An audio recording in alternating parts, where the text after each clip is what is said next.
iQOO Neo 9 series has officially launched.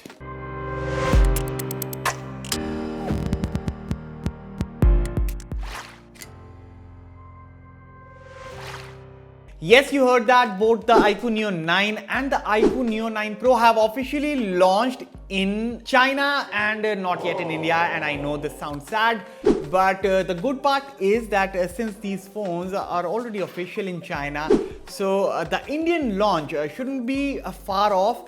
And I will also tell you later in the video why the iQOO Neo 9 series holds so much importance in the Indian market. This brings me to what you can expect from the iQOO Neo 9 series India launch, because up until now in the recent months, reports have suggested that India will only get the Neo 9 Pro and not the Neo 9, and this Neo 9 Pro itself will be the rebadged Neo 9 from China. Basically, we will be getting the iQOO Neo 9 Pro here in India, but it will not be the Dimensity 9300 powered Neo 9 Pro. Having said that, what does all of this mean for the Indian market, and what are the changes that we can expect to see on the iQOO Neo 9 Pro over the outgoing iQOO Neo 7 Pro? Hello everyone, I'm here for Fiiber by India Today, and these are the 10 big changes that are coming on the iQOO Neo 9 Pro. Let's say we expect to see on the upcoming iQOO Neo 9 Pro. Okay, let's get to the first major change, that is looks. So the design of the iQOO Neo 9 Pro will be a drastic departure from the one that we see on the Neo 7 Pro. So expect the boxier design with slight curves around the back. Additionally, the big camera island of the Neo 7 Pro will also be swapped out in favor of two large camera housings, which I think looks absolutely dope. Along with the new design, there are new colors in town as well. So if you thought the orange of the Neo 7 Pro was cool, then the dual tone red and white color of the Neo 9 Pro is even cooler. I really hope iQOO launches this one in India as well. And of course, there are also a light blue and a black color option. Okay, on to the front. So the display of the iQOO Neo 7 Pro was excellent, and the display on the iQOO Neo 9 Pro is about to get even better. So the new model will be updated to a higher resolution 1.5K panel, up from a full HD panel on the Neo 7 Pro. But you know, it is not just the resolution, but it is also the refresh rate that will be updated on the Neo 9 Pro. So currently the iQOO Neo 7 Pro has a 120Hz refresh rate, which will be bumped up to a class-leading 144Hz on the iQOO Neo 9 Pro. This, along with the 10-bit colors, HDR10+ support, 2160Hz PWM dimming and more, will surely appeal to the multimedia aficionados. So since we are getting the iQOO Neo 9 from China rebadged as the iQOO Neo 9 Pro in India, the chipset that could power the Neo 9 Pro here in India could be the Snapdragon 8 Gen 2.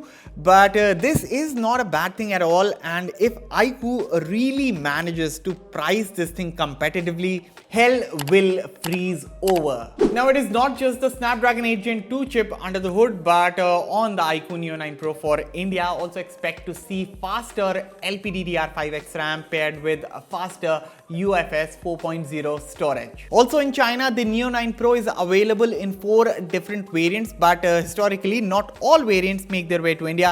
So I'm expecting to see 2 RAM and storage options of the Neo 9 Pro in India: 12GB plus 256GB and 16GB plus 512GB. You guys also chime in with your thoughts in the comments, and also if you love watching such kind of tech videos, then definitely subscribe to the channel and also turn on the bell so that you don't miss any of our latest updates. Okay, the inclusion of the 6K vapor chamber cooling system has to be huge for 2 reasons. First, this shows that iQOO is seriously targeting performance enthusiasts with the Neo 9 Pro offering. Second being, I think this is the same 6K vapor chamber cooling system that we also get on the recently launched iQOO 12, which is the company's flagship smartphone right now. Now, unlike the iQOO Neo 7 Pro, which had 3 rear cameras including a 50 megapixel main camera, an 8 megapixel ultra wide angle camera and a 2 megapixel macro lens, the iQOO Neo 9 Pro will only feature dual rear cameras including a 50 megapixel primary lens coupled with an 8 megapixel ultra wide angle lens. Of course, the 50 megapixel resolution is still the same, but the GN5 sensor from the Neo 7 Pro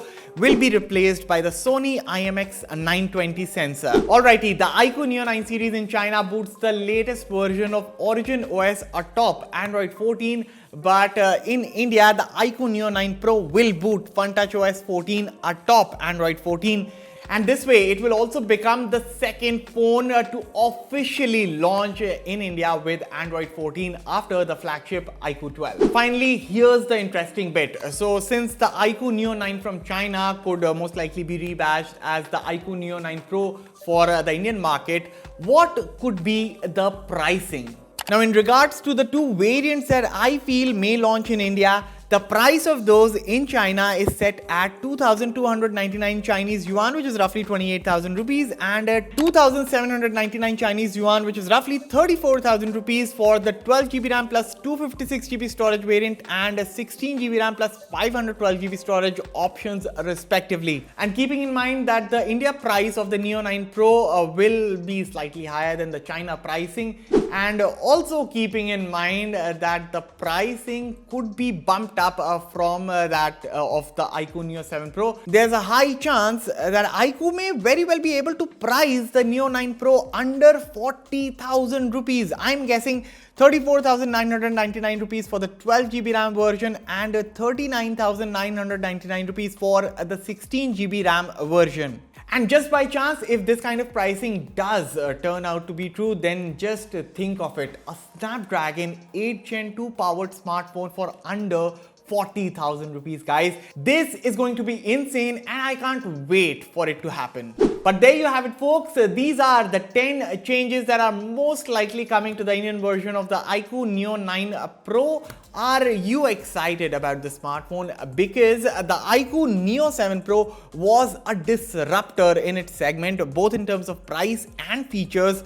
So its successor, the iQOO Neo 9 Pro, has naturally some big shoes to fill. Rest, you guys let me know your thoughts about the iQOO Neo 9 Pro and what do you think will be the pricing of the smartphone when it launches in India. Let me know all your thoughts in the comments, and as always, for all the latest in tech, stay tuned to Fiiber. I'll catch you all in the next one. Thank you for watching.